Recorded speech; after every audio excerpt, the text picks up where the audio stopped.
Today's episode is brought to you by Canadian Small Business Women. Entrepreneurs, listen up. Amplify Your Voice 2025, the financial edition, is where you need to be.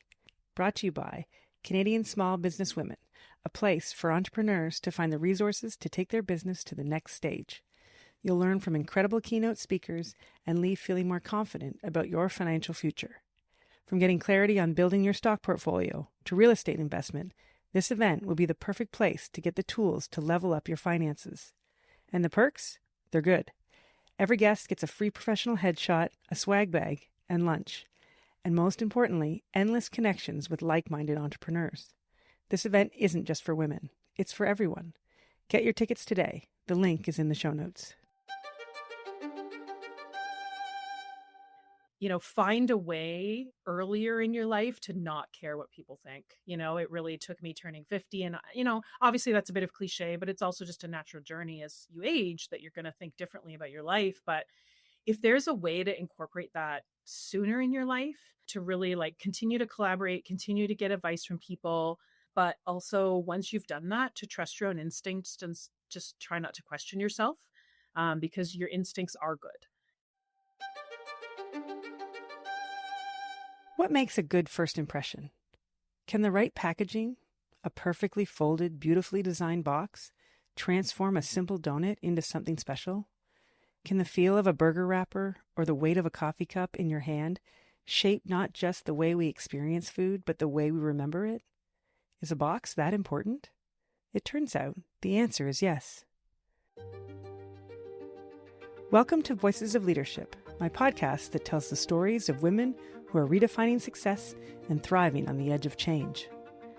My guest today, Jennifer Appleby Vines, didn't set out to become the CEO of a packaging company. But leadership, as it turns out, isn't always a straight path. It's a series of pivots, lessons, and unexpected opportunities. Jennifer started in the hospitality industry and built a successful career with the Charcoal Group. She then co-founded Crumby Cookie Dough, a business that launched just as the world shut down in 2020. At the same time, she was working part-time at Georgette Packaging. A role, at first, was just another piece of the puzzle. Until it wasn't. When the opportunity arose to buy the company as an employee, Jennifer took the leap. She navigated the unique transition from team member to CEO. And today, she continues to grow Georgette Packaging, helping businesses wrap their products and their stories in packaging that matters. Because as Jennifer has learned, great branding isn't just about a logo or a box. It's about connection, trust, and the emotional impact of a well-crafted experience. I think it's really cool that you and I met at a I don't want to call it a mastermind dinner necessarily because Trish Mumby hasn't really named it, but I love the fact that she invited a bunch of women, 12 women to dinner, and I got the invite. I didn't know who was coming. I said yes, and I show up. And some people I knew, there were some old friends there, and some people I didn't know, like yourself. And look at what happened from one dinner. I mean, how cool is that?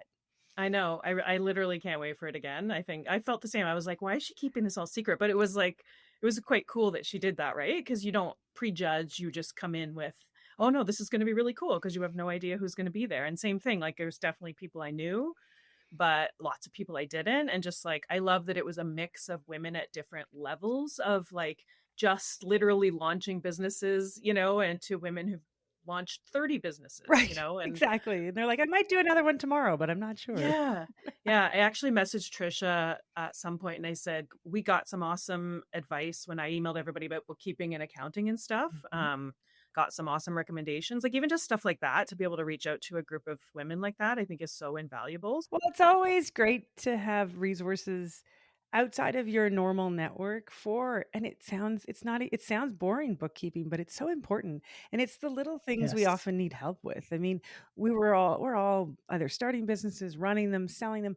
We do big ideas, no problem. But sometimes those little things while you're doing the big idea, you need a little bit of help with, and to meet new people and have new resources is very valuable. Yeah. And referrals, right? To me, referrals are the best way to get to hire those kind of people, right? So exactly. Yeah, no, I'm really excited about the next one. Yeah, so it was a privilege to meet you, and I'm excited we're having this conversation today because I didn't know anything about your business either. So your company, Packaging, is one I believe people interact with every day, but may not fully understand, which is Sure. the most exciting part about this conversation. So Yeah. can you give us a quick overview of what you do in the industries you serve? Yes, absolutely. So Georgette Packaging, we create custom printed packaging, mostly for food businesses. Um, we have also, and we do serve, health and beauty and e-commerce and the pet industry and a bunch of other verticals. But our kind of origin story is in the food business, and so that's kind of the wheelhouse the niche we've carved out. And it's a passion for me because I have such a history in that sector, and I really understand like fully what it means to be a food entrepreneur, to be in that business. It's not the same as running a 9 to 5 type office business. It's completely different. And so we do anything from donut boxes to coffee cups to pastry bags. Like those are, shopping bags. Oh, those are kind of our main staples. In terms of like, if the local audience would recognize people that we've dealt with locally, we make all of For All ice creams packaging. So Yummy. and Adjoa is just like an amazing person to work with, She and is, her yes. and I got to know each other a few years ago, even like through our own other businesses. So yeah, so we help her with her packaging. We have worked with Lady Glazed Donuts, we have worked with Smile Tiger, a number of local businesses, but we do a lot of business in the US. And we do probably about 75% of our business in the US. So yeah, we're just kind of out there to support food entrepreneurs in their journey to market their business in every way they can, and find a way to support them. So we kind of help people through, like, packaging is actually quite a technical buy. A lot of people wouldn't know Mm, that, but especially when it comes no. to boxes, the types of construction, the types of board, the types of print, like there's so many things to think about. And if you're running a food business, you don't have time. You're not like, you're in your business 24/7. And, so that's what we're there for, right? To help guide them and be those experts to guide them through that process, and use our expertise to help them create the best packaging they can create. It's interesting that you say, it's technical, but also the packaging is almost like a first impression. So, can you talk a little bit about why packaging plays such a crucial role in brand and marketing strategy? Yeah, absolutely. So branded packaging and packaging is such a psychological has such a psychological impact. So there's a study done in 2018. I believe it's published in Forbes, that showed that this is Americans, but 72% of Americans say that the packaging of a product has an influence on their buying decision. And we've all been there, right? Like, you've been wandering through even something like a bookstore, like it's not packaging, but Yes. you see the cover of a book and you're like, oh, that looks cool. I'll buy that book just based on the cover, right? Or you're comparing a couple of different things, and the quality of the packaging or the design of the packaging, or, it definitely influences our purchasing, right? So that's absolutely part of it. Packaging is such a sensory experience. And I think when you pair that with food, which is also a sensory experience, that it just matters a whole lot, right? And food entrepreneurs are constantly trying to distinguish themselves in a market, and whatever market they're in. I often will just tell the story of, like, let's say you're picking up a dozen donuts to going to a party, or you're going to an office gathering, and you go pick up a dozen donuts and you bring those, and maybe the most amazing donuts on the planet. If they're just in a white box and you've left them on the office boardroom table for everybody to help themselves, people might ask you if they're amazing where they're from, but they probably won't remember it, if you say some random donut shop name, because there's nothing to tie those together. There's nothing but if in this beautiful branded box, they don't even have to ask you. They know right away where it's from, right? And they're just going to remember that. And that packaging is going to have an impact. It's a sensory experience, right? So they're going to associate that packaging with the smell and the taste of those amazing donuts they just had, or a cake box, or whatever.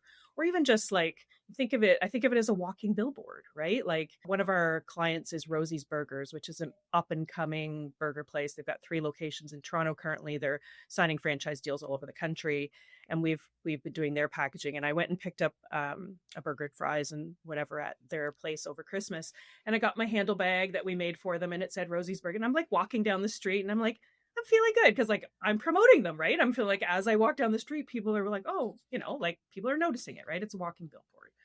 Not everybody understands the power of that, and how it is it's a marketing spend, right? When you're spending, it's going to cost you more for branded packaging than it is for that plain white box, of course, but it's a marketing spend, and that's how you really need to look at it, because it will have ROI in that way. So It does. I mean, I love a good packaging. I love opening, like the experience of I opening know. something, and Yeah. The that's whole really unboxing trend now, right? yes, and Like, yes. boxing and all of those things. And I think it's part of the experience. You're not wrong, and whether it's Yeah. food or clothing or whatever it is, you just sort of have, and then it Mhm. becomes a memory. Yeah, absolutely, and it's just gonna make, if the people see it again, then they'll be like, "Oh, I remember I like those donuts." Again, if they're in a plain white box, it means nothing. There's no connection there, right? So, Yeah, yeah. absolutely. So Yeah.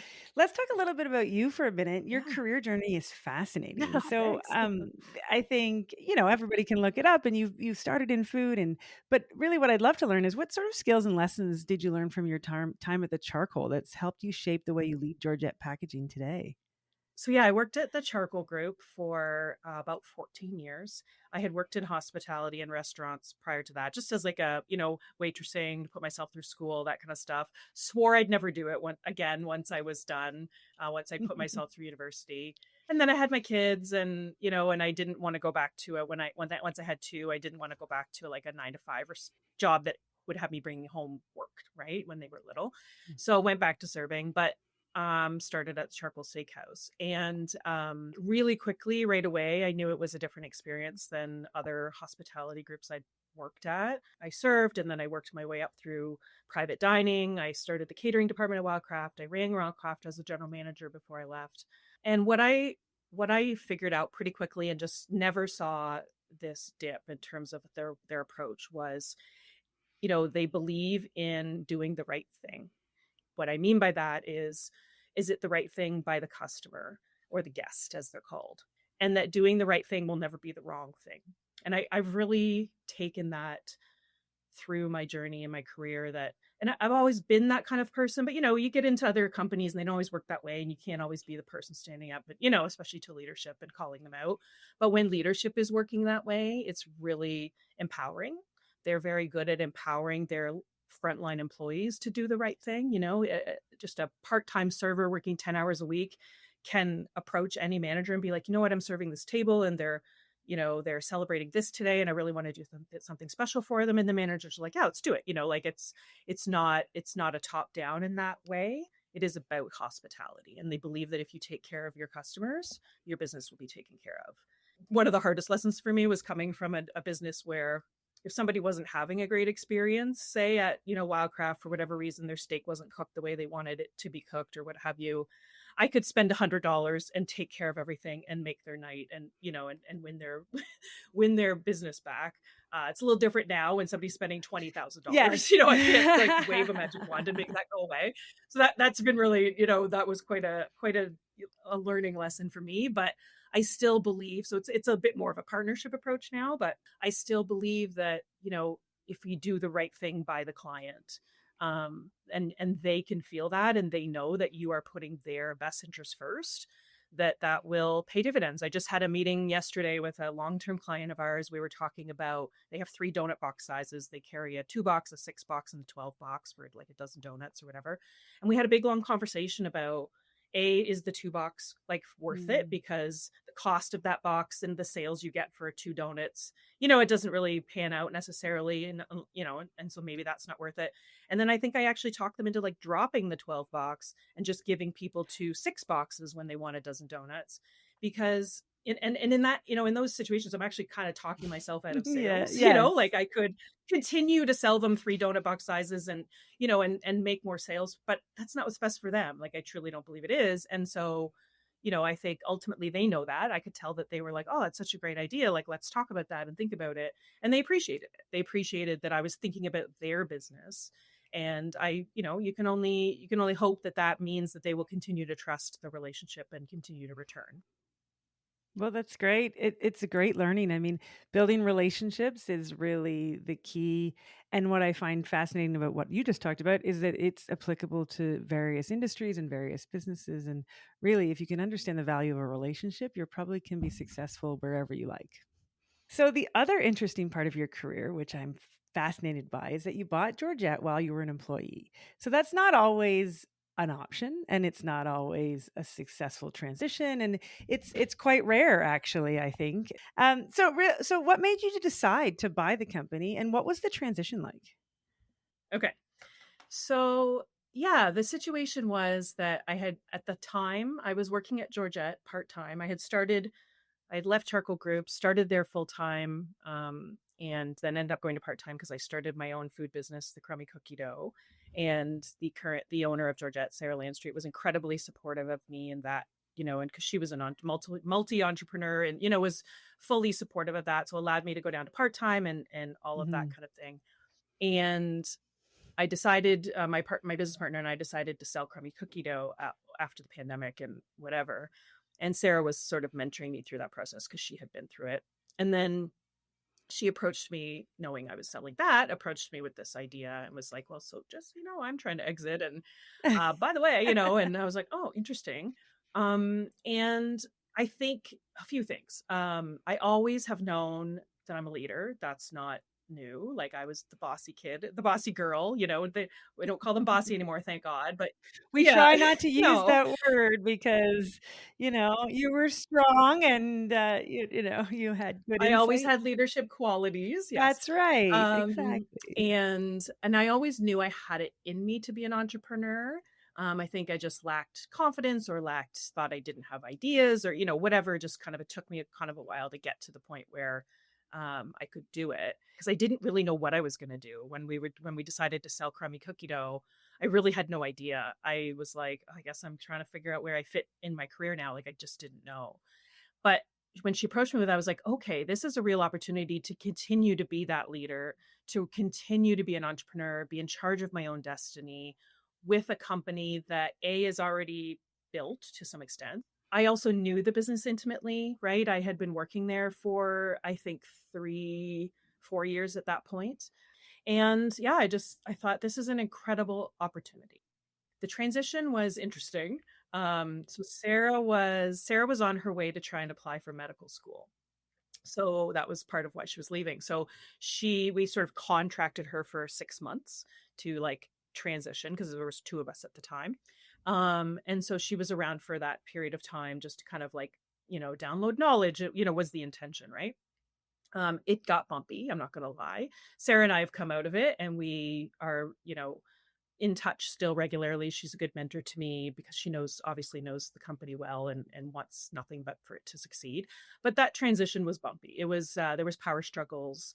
We had bought it from her on like a vendor take back kind of a deal, where we were paying her. So she still had investment in the company, right? She still had wanted to make sure it succeeded, to make sure she was going to get fully paid. Totally understand. But, obviously they're just, there's like, who's really in charge, right? So because she had been our boss and we her employees, there was a set power dynamic that was difficult to change, right? Because we were trying to push back, but she was like, "No, I'm in charge." And, so, however, we were fortunate. That's when I met Trisha. Oh, I didn't know that. Great. Yeah, okay. Yeah.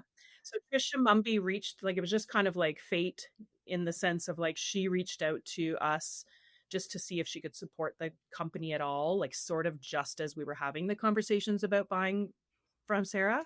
And so when that all solidified, Trisha came on board as a mentor to help us through that transition time. And that was invaluable.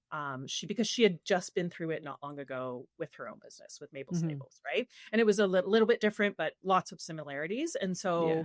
she was really, really great. I would highly recommend that anybody going through some kind of business transition like that find somebody who's been through it in some way, and have them, because it's just learning from somebody who's done it, right? Like, why reinvent the wheel? Right, because there's 100 things and it's kind of the same, and I don't know about you, I mean, Trisha's and my transition exit were, bound by silence, like, you couldn't Yes, tell anybody. right. I know your company is smaller, and if an employee is buying it, was it a secret, and did you have to keep it a secret from a legal perspective, or was it something that was a little more open? Yeah, no, it was a total secret Yeah, until it was that's the tough signed. part for me, yeah, that was hard for me. Nobody at the company knew that Sarah was looking to exit. So even just, you don't want people to Mm. be, like, worried, and whatever. It can cause chaos, I understand the reason for it, but the people keeping the secret, it is quite a burden, I find. It was a lot.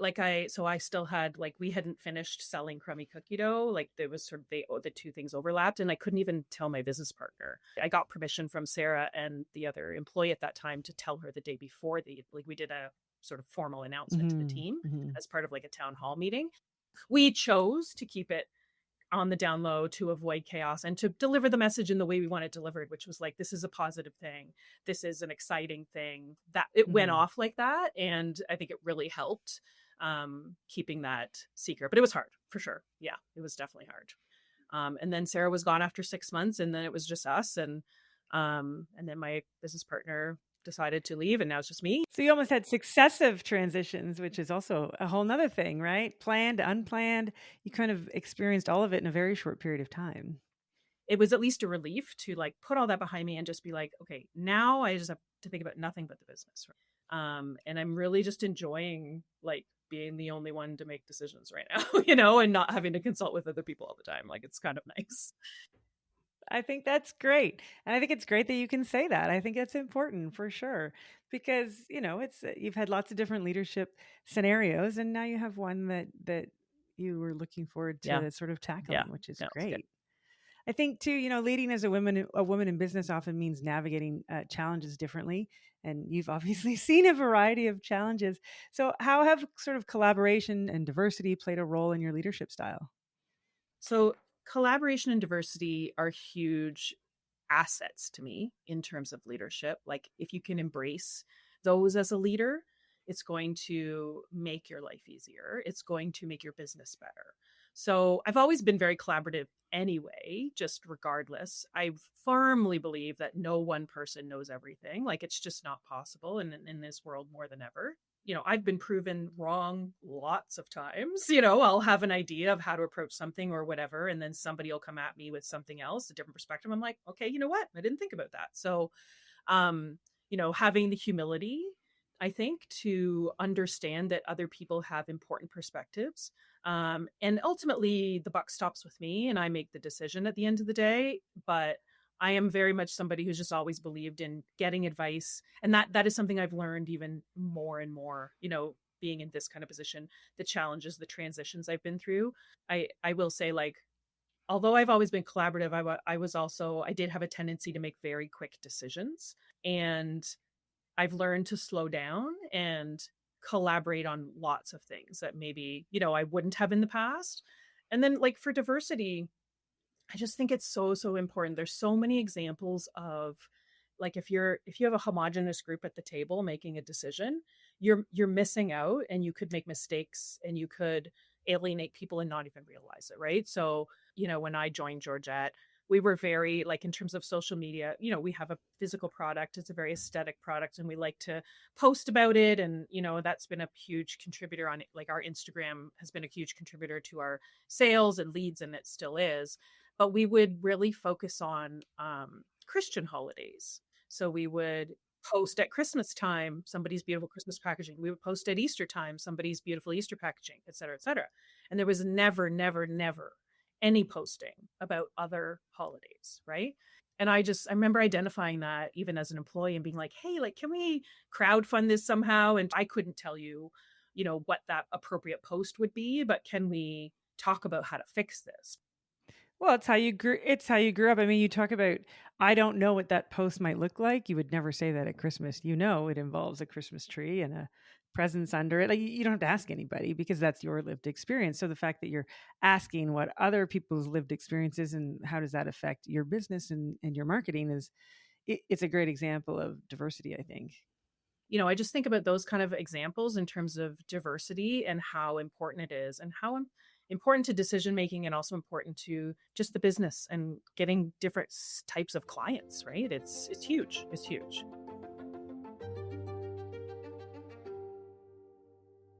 Empathy is a funny thing. We think of it as an unquestioned virtue, something that makes us better leaders, better colleagues, better human beings. And in many ways it does.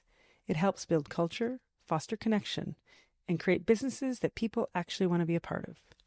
But empathy has a sharp edge too, especially when money is involved, because businesses still run on numbers, and that generosity has to have boundaries, because sometimes saying no and looking after yourself is the most empathetic thing you can do. I've also heard that you've talked about empathy being a huge strength in your career, but it also does have a flip side. So what did you mean by that?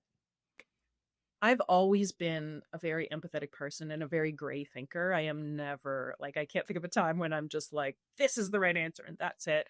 And empathy has been absolutely crucial to my career in terms of being able to be a gray thinker and being able to identify with people on the other side of a problem, whether it be a client or supplier or whatever, and how I approach that problem in a very collaborative way, et cetera, et cetera, et cetera. But over the last few years with the transitions that I've talked about and the challenges that I've faced in the various things going on with businesses, I've also realized that empathy has a downside, over empathizing. So the quote that I remember seeing, that kind of slapped me in the face was, empathy becomes expensive when you have empathy for everyone but yourself. Ooh, I like that. Yeah. And I kind of went, oh, yeah, I can absolutely look back at my last number of years transitioning the businesses and their ownership and all of that. And looking in hindsight, going, yeah, I was way too empathetic for the other people involved in those transactions and was too worried about identifying with them and what they were feeling, and not nearly worried enough about myself. And it's a hard balance because, then you're trying to figure out when's it too much empathy, when's it not enough empathy. But ultimately, I have learned to be a little bit colder in terms of business transactions, and especially when they involve money. Sometimes I think about, as a woman, I think that's part of being a woman too. Like, we're socialized and trained to put other people's feelings ahead of ours. And I'm not saying every woman's like that. Obviously, that's not true, but we are absolutely socialized to prioritize other people, right? And so it's been a hard lesson. It's been a hard transition to go, no, no, no. Like, I go back to that relationship thing, and how that has got me places in my career, and having empathy has absolutely got me places in my career, but knowing when to draw the line and have people understand. One of the sayings that's been resonating in my brain recently is, don't mistake my kindness for weakness. Well, it's a skill. I think we don't recognize that it's a skill. We come in thinking, well, if we're thinking about the other person, they're probably thinking about us, and that's not true. And so it's a skill to draw the line and know when it matters to stand up, and you're not a pushover, and you can still be nice, but you're still going to stand up for what you need for your business. And just not allow people to manipulate me Right. and take advantage of my kindness. Like, whether they were doing it intentionally or not, or whether they were, like, I look back at it and I go, yep, Yep, they were. yep, that Yeah. was absolutely what was happening there. They were preying on my kindness and my empathy Mm-hmm. to prioritize them over me. And I can't let that happen again. Well, it's important to call it out because I think we've all been through it, and it makes the rest of us feel a little bit better when we know that we're not the only ones. Yes. Yes, absolutely. So we talked a little bit about sort of collaboration and diversity and empathy, and in my research, I think I found one of the things you do that exemplifies that is the packaging pool party, which I so love. So you've really made Georgette accessible to small businesses through this initiative. Can you tell us a little bit more about what it is and why it's important to support these smaller brands? Yeah, absolutely. So part of it goes back to our origin story as a business, and the founder, the reason she started it was she had had a cupcake bakery of her own, really believed in design and marketing and the importance of it, and was incredibly frustrated with the ability to get really good quality packaging for a small business. So that, like, it goes back to that, like, literally where our roots are. But as we've grown as a business, we've also, obviously, from a very practical, pragmatic point of view, those smaller orders, those smaller businesses are not always the most profitable. So we've changed in terms of or we've tried to change in terms of the types of clients we deal with, and we've moved to a more profitable model, which is fine. Obviously, we've had to do that as a business. But at the same time, it's still been really important to me to be able to offer something to those people because, number one, it's origin story. Number two, I've been that person. I was that person when we founded Crumby Cookie Dough. So I know what that's like. I think small businesses need that marketing just as much, if not more, than a larger business. So I wanted to find a way to reduce the barriers to entry, right, for branded packaging, because there are, like, the minimum order quantities, the total, cost of spend. It's hard, it's high. And also a lot of them, just because they're small doesn't mean they're not ambitious, right? Like so many of our clients who we still deal with started small and have grown. Not all of them, but a lot of them have. And so, it's really important to be able to make that accessible, right? So the pool party is something that I really strongly believe is such a great way, because basically like how it works, if you're ordering you know, a donut box that fits 6 donuts. And normally if you're ordering them by yourself, you would need to order at least 5,000 of them to get any kind of unit cost that makes sense. So what we did was we just decided like, okay, there's efficiencies here, right? If we're selling 20,000 to one customer, or if we're selling 20,000 but breaking it up into 5 and 5 and 5 and 5, there's efficiencies in the manufacturing process where, yeah, we still have to change out the print plates and maybe the ink wells, but we don't have to like all the rest of it, all the rest of the overhead. The machines are already set up for the construction of the box and all of that. So there's a huge savings, right? So you can get 5,000 boxes for the price that you would normally pay for 20,000. So that's just something that makes it accessible. And I think it's just really important to support those type of entrepreneurs. Like I said, I've been there. I know what it's like. And I just am passionate about it. I really love that initiative, because small businesses turn into big businesses, or you're not wrong. They can be a local business and they can only ever do X, and that's what they want.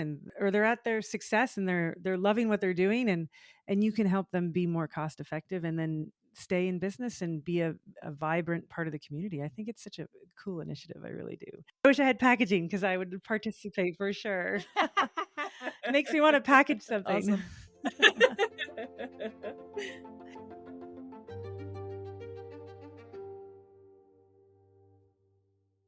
There's something about turning 50. It's not just another birthday. It's a threshold, a shift, a moment when you start to see the world and yourself a little differently. For Jennifer, it came with a revelation. What other people think really doesn't matter. And this milestone isn't about age. It's about freedom. And what is she doing with this newfound freedom? Well, for starters, she's dancing. You recently turned 50, as did I. And so how has that milestone changed your perspective as a leader and an entrepreneur? Honestly, it's changed everything in my life, I feel like. But I was just saying this to somebody the other day, like it was almost like this mental switch went off when I turned 50 in my brain.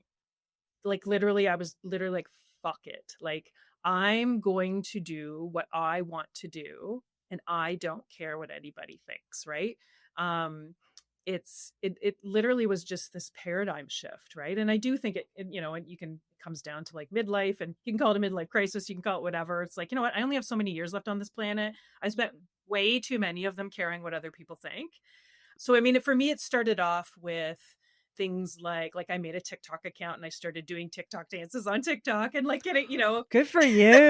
And getting people like commenting, go home grandma. And I'm like, I don't, just because I'm 50 doesn't mean I don't like to dance or don't like, or like really getting into working out again and fitness and health, but really focusing on it more from a health perspective. When I was in my 20s, it was about looking good in a bathing suit. But now that I'm in my 50s, it's really about, how do I increase my longevity and my strength to make sure I'm still active in my 60s, 70s, and 80s, right? And posting about that. So I've done like between Instagram and TikTok, I just started doing, again, posts about dancing, posts about, working out. And then I also started taking dance lessons at a local dance studio. Yay. And I've been posting a lot of stuff about that too. Like I'll post myself doing hip hop or heels or chair or whatever. And, it's funny because I was really insecure about it because that's not our generation. We didn't grow up posting videos of ourselves dancing. Like we didn't want anybody to know what we were doing, so we could get away with it. We do it in the room with our hairbrush. We weren't doing it for public, exactly. Right? So it felt weird, and I felt like, oh, it's just like cringy, and I'm trying to get attention. But literally almost every time I did it, I would have somebody either comment or reach out to me in a DM and just talk about how cool it was, how inspiring it was, how they were thinking about taking dance lessons now or whatever, right? So all that to say, kind of like that's where my brain started in terms of turning 50 and just kind of how I changed my perspective on life. And then I just think as well, then that translates naturally into leadership and business. I think part of it is just finding the fun and the joy, no matter what, like whatever that means to you. Life is short. And, you've got to find the joy no matter what. And that doesn't mean it's not gonna be stressful sometimes. But for instance, yesterday, and this is not something started by me at Georgette, but we do an annual pancake flipping contest on Pancake Tuesdays. Oh, I love that. That's such a great idea. It's so fun. And we're having a really stressful time in our business right now because of the tariffs and, everything that's happening. But it's 2 hours out of the week. We're going to we do these, classic flip and run contests, and we time each other. We have heats and, and just it's fun competition. And then we sit down to a pancake lunch together, and it's joy. It's joy. It's and so yeah, it helps inform my decisions around being a leader and making sure that I am setting a good example for those kind of things in the business, making sure that their joy and fun are just as important. And it is one of our workplace values, like finding joy is one of our workplace values. So just and that was something that I instituted, those workplace values, just like about a year ago. And so that, all of that stuff about turning 50 informs those kind of things. Right. And then also just that whole, just not being concerned with what people think. It sounds like it's maybe counterintuitive to the collaboration thing, but it's not. I'm still getting advice and that from people and still taking in different perspectives. But at the end of the day, I have to live with me, and I have to look myself in the mirror, and I will do what is right, what I feel is right at the end of the day. And I care so much less about what people think about that than I did 5 years ago. Even it's crazy. And I think the sooner you figure that out, the sooner you figure it out, the better off you're going to be, because it's not like you're not hearing the other person. It means you're not taking it home. It's meaning Right. You're not living rent free in your head. It means you're in control of your decisions, and you take what people say and you make the decision, and what people think about it, it doesn't really matter. Yep, exactly. Like I said, I've got to look myself in the mirror, right? At the end of the day, I have to do what I think is right. Yeah. And if you don't agree with it, that's totally fine, but you don't have to look at me in the mirror. So yeah, exactly. Oh, I think it's great. I mean, what a great philosophy really is not really caring what people think and finding the joy. Those are two really important things, I think, as we enter this phase of our life. And good for you for calling it out and recognizing it and living it. I mean, that's the other thing. We can talk about it, but living it's a whole nother thing. It is. Absolutely. Absolutely. And I just don't care anymore. I don't care that I'm 20 years older than everybody else in my dance class. I literally don't care. I'm just having fun. And if you want to judge me, that's a you problem, right? Not me. Right. Now you mentioned dancing. I'm going to give you a little left of center question, because I research, because that's what I like to do. So I saw on the website, the question was, if you could instantly become an expert in something, what would it be? And you said singing. In a parallel universe, I'm on Broadway starring in Hamilton. I resonate with that. I'm a not secret at all Broadway lover. Every show, every song, and I only sing with the hairbrush. So what a great ambition of yours. I envy your ability to say that out loud. Yeah, I mean, I can kind of hold a tune, but not to any place where I would perform. One of my favorite things to do when I'm really stressed is to be in the car and just belt out whatever, right? And sometimes it's Broadway. Hamilton's my favorite. I think I know every lyric off by heart, but also just really hip hop, R&B, whether it's 90s, 2000s or current day. I love nothing more than just blasting the music in the car and driving around and performing for myself. People pull up to me to stoplight and I'm like, yeah, that's, whatever. But that's me. Yeah. Oh, I do the exact same thing. That's exactly, I mean, my Broadway playlist is very vast. I do love Hamilton. I think I pretty much love all of them. I had the privilege of seeing Chorus Line on Broadway before it closed I was quite young. And then at the same time, by accident, we saw Tyne Daly and Gypsy, just as the extra show you picked up. Right. And I knew nothing about the show. I was like 14 or whatever. Yeah. I don't know. And I didn't know anything about the show, and I didn't know anything about her. And I just became obsessed with the whole thing. I love seeing a show I don't know about, and then you dive in and love it further. It's fantastic. So I love finding other Broadway lovers. Yes. I mean, for me, my Broadway journey has been more specific in terms of I'll watch something and then it really hits home with me. I'll become obsessed with it. Rent was oh, I love Rent. Oh my gosh, yes. God, I love that show. Yes. Wicked, that, that kind of stuff. I don't go to New York without seeing a show. Music and singing and dancing, I'm just in love with. And that's why like I took dance as a kid and I never really went any farther with it. And I remember my mom, I would like came back at my mom in my 30s and I was like, why did you let me quit dance? Right. Cause I was like, I really wish I still, got those skills. And she was like, well, you wanted to quit and when you got to high school and it cost a lot of money. So that was it.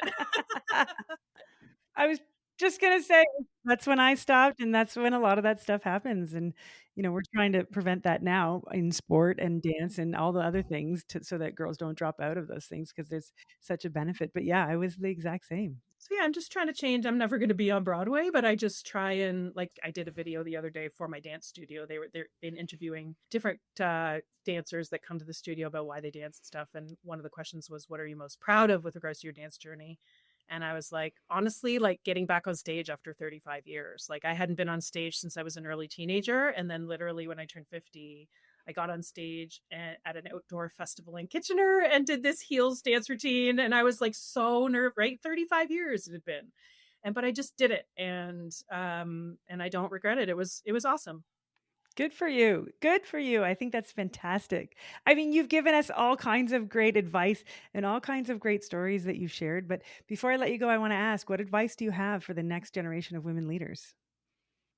For number one, I actually find a ton of inspiration from young women. I think whether it's millennials or Gen Z, they are so good. I find the ones that I've interacted with are so good at way better than we are about calling out sexism, about standing up for themselves. Like they've grown up in a different world, right? We had to learn that, when we were in the 80s and 90s, we didn't really recognize it for what it was. And we were just socialized into that.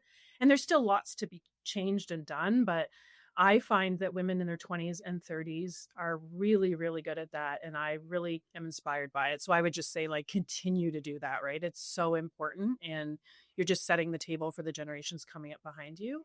But I think also, like, kind of tying in what we've talked about is, find a way earlier in your life to not care what people think. It really took me turning 50. And, obviously that's a bit of cliche, but it's also just a natural journey as you age that you're going to think differently about your life. But if there's a way to incorporate that sooner in your life, to really like continue to collaborate, continue to get advice from people, but also once you've done that, to trust your own instincts and just try not to question yourself, because your instincts are good.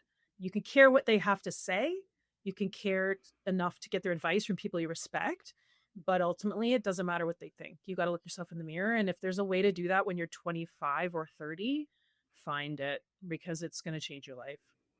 Oh, thank you. That's good advice for, I think, anybody, any woman of any age. So thank you for sharing and thank you for taking the time. This was so much fun. Yeah, no problem. It was fun. Thank you. I really appreciate it.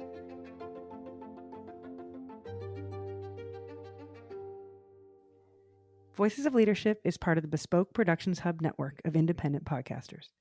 If you are interested in partnering with us as a sponsor, or if you have a podcast of your own, please visit bespokeproductionshub.com for more information. This episode is hosted, produced, and edited by me, Amy Schluter.